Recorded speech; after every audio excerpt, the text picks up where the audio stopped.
Los Angeles County. It's a sprawling metropolis, home to the second largest city in the United States, and it's also one of its most crowded.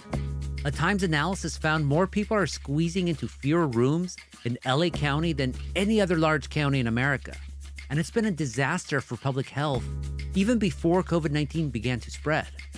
It makes perfect sense when you're talking about infectious diseases, communicable diseases. The closer people are to other people, the more time they are in that close proximity, the easier it is for you to get spread. It's the issue at schools, it's the issue at some of our work sites, and it's obviously the issues in many of our homes.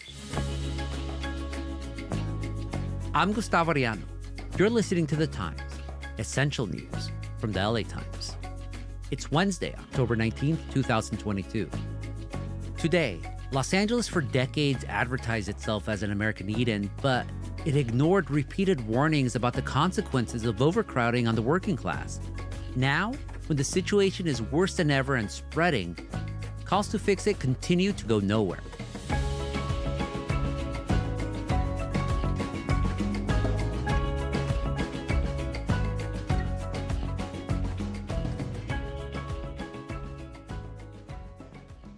My colleagues Brittany Mejia and Liam Dillon just published a huge investigation on this matter. Brittany's a feature writer, Liam covers housing. Both of ustedes, welcome to the Times. Thank you. Thanks so much. There's so many stories that the two of you did, great ones on issues, profiles, analysis. Of all the people that the two of you talked to, who especially stood out? Yeah, so when we started reporting this story, we really wanted to illustrate what a heavy toll overcrowding has had on communities. For us, Leonardo Miranda and his living situation was the clearest example of that. Leonardo was a construction worker living in Pico Union. He caught COVID first, and he shared the bathroom, kitchen, and dining room inside of the main house. And from there, it really started to spread. It spread to someone sleeping in the laundry room floor, sleeping on like 3 red cushions. It spread to a grandfather, to his grandson, and then by the time that was over, 2 people in the house had died, including Leonardo.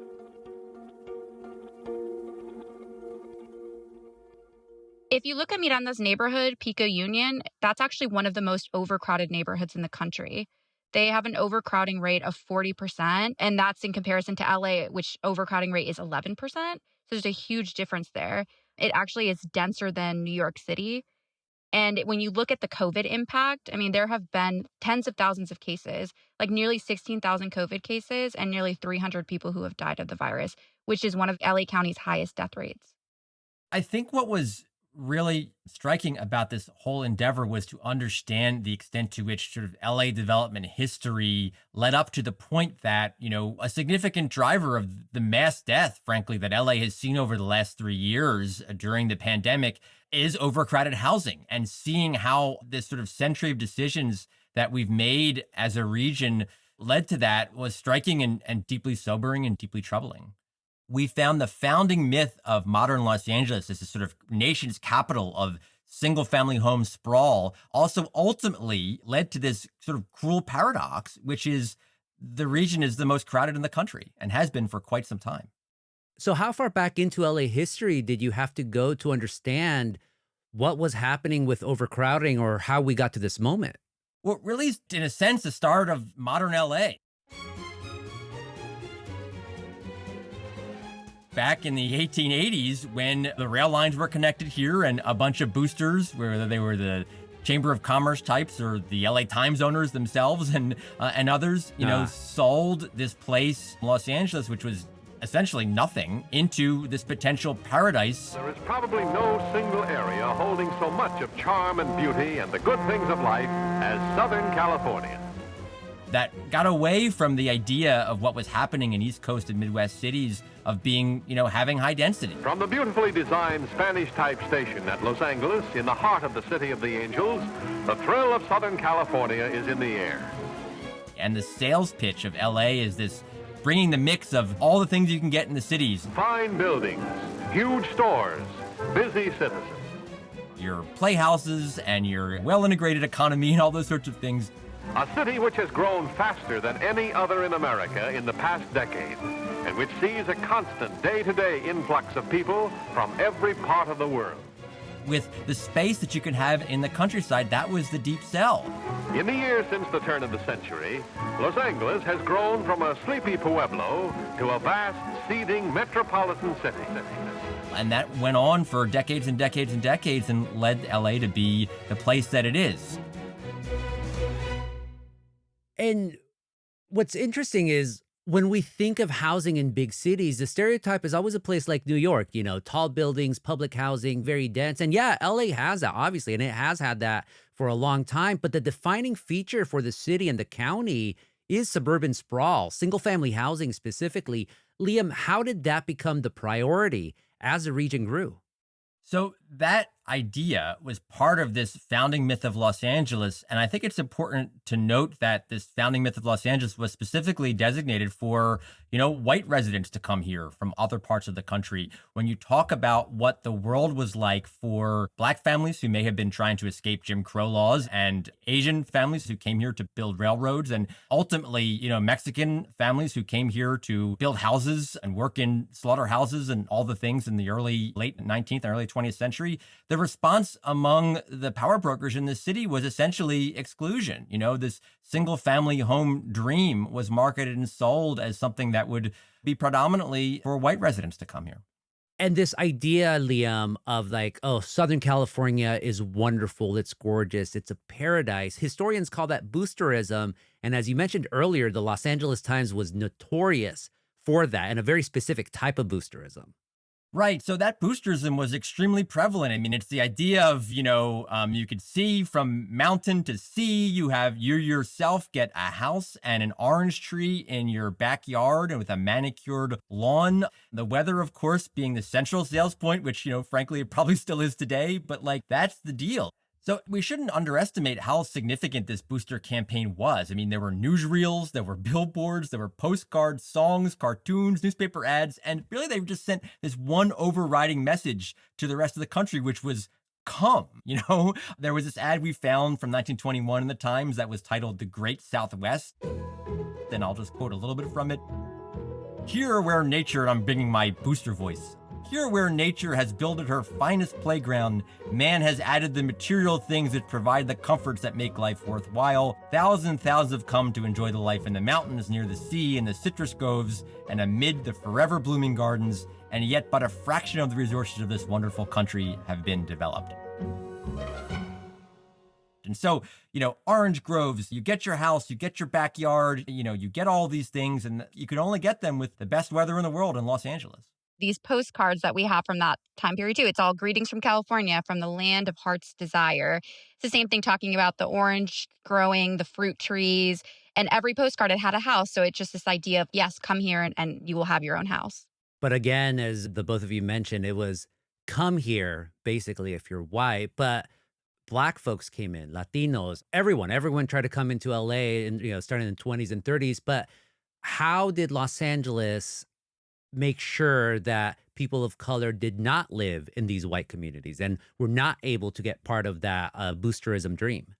So there were formal and informal ways of doing this. I mean, some of the formal ways with that, there were these racially restrictive covenants that developers would put into communities that were being built. We found an ad from 1925 in the Times that touted that, quote, the residents of Eagle Rock are all of the white race. There was legalized segregation that ensured that, this sort of city of homes, which is a frequent theme among the boosters and what the LA Times in particular called what Los Angeles would only be for white people. And Brittany, that's when you started seeing the first catastrophic effects of overcrowding. Right, exactly. And we were seeing cases of, house courts, like groupings of small wooden shacks and sheds. It's often filled with 4 or 5 people per room. I mean, these were Mexican laborers who were crowding into these conditions. And that's when tuberculosis started to spread. And I think it's important to note, this is 100 years before the pandemic that we're in now. And this problem was arising in overcrowded homes in Mexican neighborhoods and Latino neighborhoods. It's the same as it is today. And so there was a warning sign for what was going to happen a century later in Los Angeles. And not only that, we should emphasize that a lot of our research found that these public health and political leaders knew that overcrowded housing was driving the spread of tuberculosis, which spread through the air just like COVID-19 is. Yet, instead of realizing the housing was the issue and the conditions were the issue and the low pay was the issue for these Mexican laborers, they blamed Mexicans themselves, blamed race. And that will be a troubling theme that we found throughout the century. Coming up after the break, an exploding population, bulldozed Mexican neighborhoods, and garages become shelters of the last resort.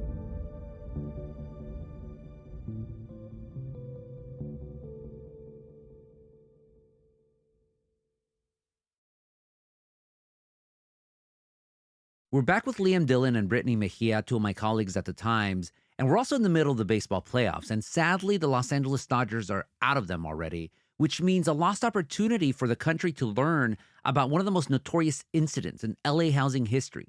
Liam, what was it? So on the site where Dodger Stadium is today, it was not supposed to be a Dodger Stadium. It was not supposed to be a baseball stadium at all, but rather it was supposed to be one of the largest public housing developments in the country, known as Elysian Park Heights. And that was planned to relieve a significant housing shortage that the city had had after World War II. And the issue, though, was that there were many predominantly Mexican families who were living in those communities who ultimately were forced out at the end of the day for what ended up being baseball.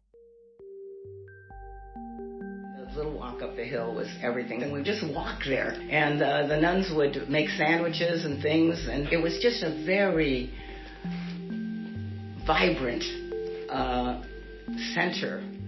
So I spoke with a woman named Carol Hackis. She's 79 and grew up in the Palo Verde neighborhood in Chavez Ravine. And she ended up losing her family home to what was thought to be this public housing development that ultimately became the stadium. And we had affordable housing and the opportunity to, generational wealth building and have us do better. She remembers in 1951 when city housing officials handed an eviction notice to her aunt for their properties, and also remembers when their neighbors got the same knock on the door. A lot of breaking into tears and what are we going to do and where are we going to go? And, this is our house, our land, our tierra, I get chills when I think about it. It was a terrible time, like the whole year, 2 years before. So the failure of the public housing plan in Chavez Ravine was really a turning point in LA history. It was supposed to be, this potential change from the city of homes idea that we had been talking about earlier to one that would add density and diversity to LA's housing market. But what ended up happening, real estate interests using the paranoia of the Red Scare, communist Red Scare, killed the project. And ultimately that land went to the Dodgers for their stadium. Now, overcrowding did decrease during this time, post-war time, and that's because there was this gigantic increase in construction sort of writ large, new single-family home developments all over the place. But it wasn't just about suburbanization, too. And I think it's important to know during this period, there are a lot of these, and people that are still around, people will see them, these sort of thousands of low-rise, dingbat apartments. You have your housing on top and your parking underneath, and they were springing up in more established neighborhoods in LA and offering some more affordable rents. Yeah, that's an iconic architectural style in LA still to this day. And the 50s and early 60s, that was also a time where court rulings, they were saying desegregate housing. You can't ban renters on the basis of their skin or their race. But Brittany, I'm sure there was backlash to those integration efforts. Yeah, exactly. Largely white homeowner groups were worried about social unrest that had exploded in the neighborhood of Watts, and that was like 1965. And that also came at a time of a budding environmental movement. And so these groups were all agreeing that new development in recent decades had made the city polluted and overpopulated, and the city began declaring many neighborhoods, especially those on the west side, off limits to more housing. Yeah, so to talk through that point, we spoke with Greg Morrow, who's a professor of real estate at UC Berkeley, and he's written a ton about what became known as LA's slow growth movement. At the end of the day, we put in place a bottom-up process that favored those who own homes. And they didn't want their neighborhoods to change. And as a result of that, many of the areas of the city became kind of privileged enclaves. The dynamic that plays out is you end up with areas that are very, very affluent and sort of walled off from the rest of us. And areas that are kind of the Wild West, where you have lots of kind of redevelopment and development happening. So what happened up through the early 1970s is we put in place this condition for overcrowding potentially to explode as it did. First, we disregarded sort of the housing needs of low-income Latino workers and their families. Second, we rejected public housing and public subsidy and low-income housing and density in Los Angeles. And third, we ultimately began, as we've just discussed, sort of turning off the spigot of mass home building, which had been dominant in LA for close to 100 years. And what ended up happening is that when impoverished newcomers who were buoyed by relaxed immigration laws and LA's sort of endless demand and ongoing demand for cheap labor began arriving from Mexico and Central America in the 1970s, they simply settled where they could. And that was usually in these older neighborhoods near rendering plants, near freeways, near oil derricks and factories, places like Pico Union. And that's when Brittany, and especially in the 70s and 80s, with the Central American civil wars and a lot of migration from Mexico, that's when it seems overcrowding was really reaching a tipping point. Right, exactly. I mean, and Liam and I had seen this just going through a lot of our old clips at the time. Starting in the 1970s, you have slow growth fervor combined with a diminishing supply of new land to develop, which meant the end of LA's home building booms. And that was happening, as you were saying, all of these immigrants were coming into the region to work. And so they had no choice but to crowd into low-rise slums and hastily converted garages. We read up on investigations we had at the time that 1987, there were like 42,000 garages sheltering approximately 200,000 people in LA County alone. One of the most striking cases to us as we were going through the archives was the case of a fire that happened in Westlake. There were 10 people who died. It was a packed apartment building. It was the mid-90s. And just looking at that toll, and there were so many people who died because it was such a crowded building. I think at the time, Cardinal Roger Mahoney eulogized the victims and pled for more humane living situations. And meanwhile, overcrowding in Los Angeles, it starts spreading across Southern California, and it really hit in Orange County, specifically the city of Santana. And that's where one family decided to fight back. More after the break.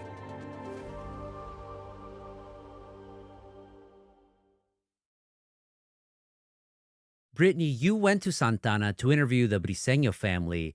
Where were they living back in the 1980s? Okay, so primero ¿me puedes contar un poquito de la historia de ustedes? ¿Cómo llegaron aquí a California? ¿En qué año? ¿De dónde? So the Briseño family lived in Santa Ana. Bueno, yo llegué aquí en 1971.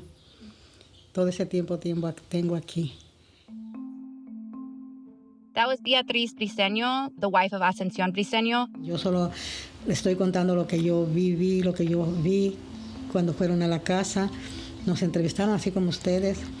Pero yo casi no me comunicaba mucho con él en eso. Él era el que a veces llegaba y me platicaba. Y yo le decía que no me gustaba que anduviera en todo eso. Y sobre todo allí que tenía problemas y había tanto que vendía droga. Y como dicen ustedes, me daba miedo que... They shared a cramped one-bedroom apartment. 3 children slept on bunk beds. ¿En el apartamento? Sí, del apartamento. Pues estaba pobre. Había mucha cucaracha. And Ascensión Briseño and his wife, Beatriz, were sleeping on the living room sofa. Había mucha cucaracha, teníamos ratones. Recuerda que... They were sharing 395 square feet with cockroaches and rats. Todo eso era lo que él le peleaba al dueño que nos fumigara o que nos... Pero él nunca quiso hacer nada. Fue cuando él lo metió a huelga, lo demandó. So this big fight actually kicked off there because they were living in this unit. It was on Minnie Street. They were trying to get repairs. A bunch of the tenants were getting repairs for the units. And they were told that they would be evicted for having too many people living there. Sí, vivía muchos en los... Era también una ley que querían que se quitaran y que vivieran nada más como la familia, ¿no? Los hijos, o sea, como nosotros. Que yo, él y los 3. Así querían que nomás la familia. Si tenían 5 o 6 como mi hermana, pues estaba bien. Pero ya tener otros allí, como mi hermana los tenía como... Que ella les hacía lonche, le pagaban también algo a ella porque los tenía viviendo ahí con ellos. I was going to say, it's so amazing because you would think often, I feel like, when people immigrate, it's kind of like the keep your head down mentality. Not my dad. Yeah, I could tell. Era bien político chonito, ¿verdad? Sí, me encantaba la política. So city council members also thought that there were too many people living in the apartments and others across Santa Ana. They passed rules that would have allowed no more than 4 people in apartments like Briseños, which would have meant that the family would have faced eviction, and so would thousands of others.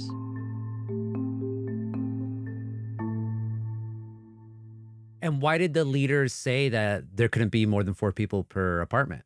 I think the big argument at the time, and Liam and I both saw this play out not just in Santa Ana, but in other cities as well.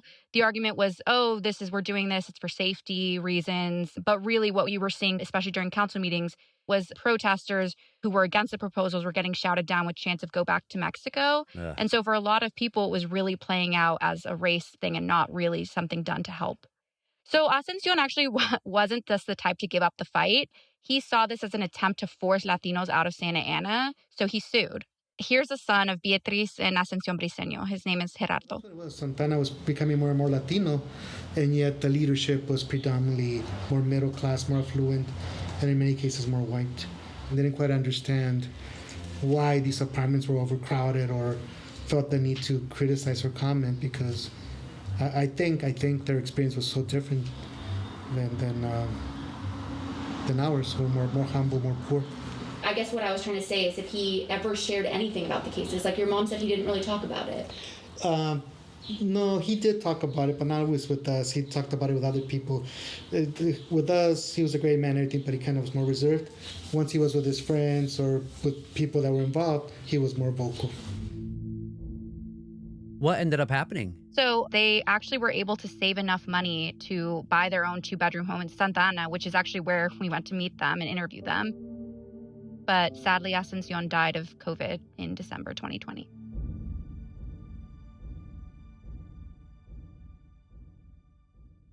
So the lawsuit by the Briseños against Santana was successful, but it sadly didn't stop other cities in SoCal from trying to force those occupancy limits as a way to deal with overcrowding. As you said, Gustavo, these issues were spreading out from the city to places like Santana and also Bell Gardens, areas that had seen significant changes from all white or mostly white populations to predominantly Latino and immigrant populations during this time. In Bell Gardens, for instance, in the early 90s, the all-white city council proposed to demolish broad swaths of the city's apartment-heavy housing stock and replace them with single-family homes and open space. And this is a time when Bell Gardens is one of the poorest and most overcrowded places in the entire country. And what happened was that Latino residents in the city revolted, denouncing the plan as Mexican removal. And while we spent this episode talking a lot about past cases from the 50s, 80s, and even earlier, the reality is that the housing crisis continues in Southern California. Is there any hope for people living in this situation today? So in some ways, you could argue that things are even worse now than they were in the past. The statistics indicate that overcrowding peaked in LA in 2000, when the overcrowding rate here was about 4 times the national rate.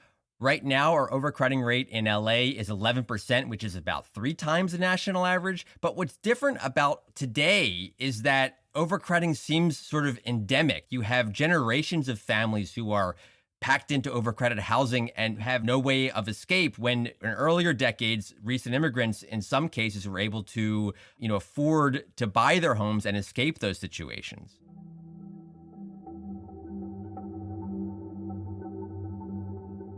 One way this is particularly striking to us was through the story of another family we spoke to. Ruby Gordillo, her husband and 3 children, had found themselves living in a 350 square foot apartment in the Westlake neighborhood of Los Angeles, living shoulder to shoulder. Ruby felt her kids were not getting an adequate education, felt the neighborhood was dangerous, talked about vermin and bugs, all these sorts of things happening in part because the places that the family had to do homework was always conflicting with places where someone would need to eat dinner or to sleep.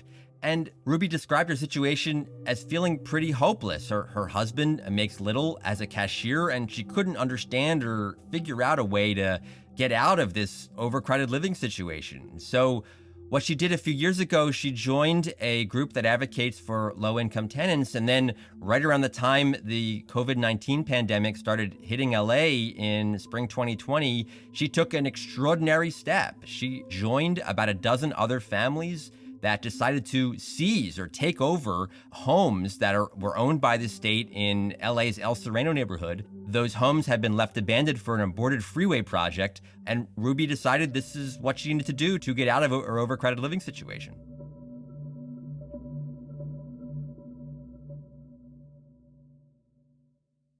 Knowing this problem is as bad as it's ever been and spreading across Southern California, Brittany, what are current LA leaders saying about overcrowding? Yeah, so we connected with LA County Public Health Director Barbara Ferrer, specifically because we were looking at that COVID impact, especially in overcrowded housing. And she acknowledged to us that this is a longstanding issue that's impacted families long before the pandemic. And she also noted that overcrowded housing often goes hand in hand with lower quality housing. I think some of what she was telling us was that there need to be solutions to improve access to safe and affordable housing for everyone. And I think another point she had made was that we need to ensure elected officials are actually using tax dollars to make difficult decisions that benefit those who are most marginalized. And both of you ended up talking to LA Mayor Eric Garcetti. What was his response to the questions that the two of you had about overcrowding? So, he noted the fact that this is a problem that started many, many, many years ago, and the efforts to dig out of it are really, really hard given, decades of underbuilding, decades of the city not supporting low-income housing and denser housing in particular. And while he argues that his administration has made strides in all sorts of housing development, it's just simply not caught up with the demand and not really allowed the city to ameliorate some of these challenges. I feel like he did acknowledge, and he was running us through some of the efforts he's made to address overcrowded housing. I think one of the big points that really struck me was asking about the use of overcrowding as a solution or a stopgap to prevent people from falling into homelessness. And he made the point where it's not a solution. It's not a solution. I guess that's a solution, people not being in cars and on the streets, but it's not a solution.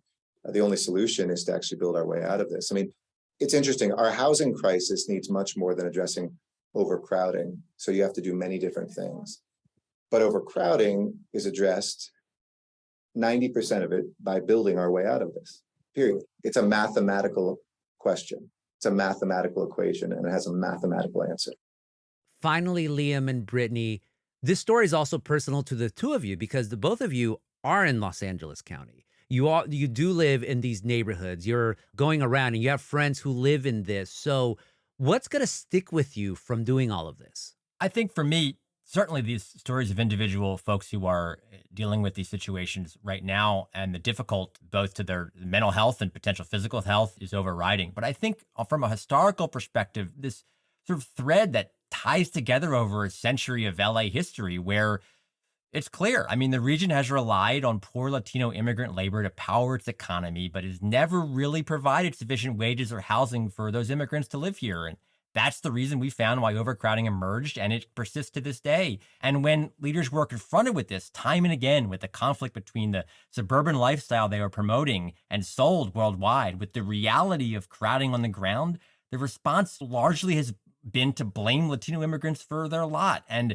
the sort of tragic result of this is fueled this horrific mass death that we've faced in LA over the past 3 years.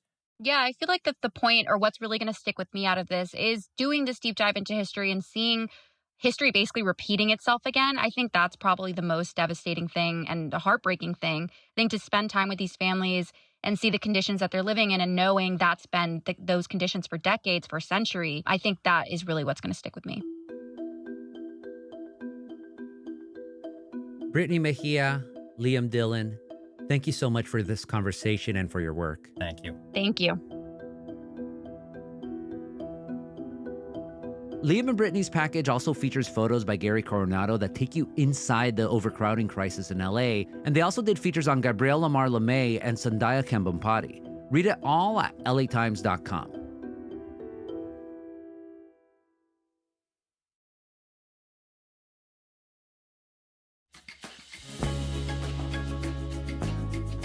And that's it for this episode of The Times, Essential News from the LA Times. David Toledo and Denise Guerra were the jefes on this episode, and Mark Nieto mixed and mastered. Our show's produced by Shannon Lin, Denise Guerra, Kasha Brasalian, David Toledo, and Ashley Brown. Our editorial assistant is Madeline Amato. Our engineers are Mario Diaz, Mark Nieto, and Mike Heffler. Our editor is Kinsey Morgan. Our executive producers are Jasmine Aguilera, Shani Hilton, and Hibble Urbani. And our theme music is by Andrew Eaton. I'm Gustavo Arellano. We'll be back Friday with all the news in this month. Gracias.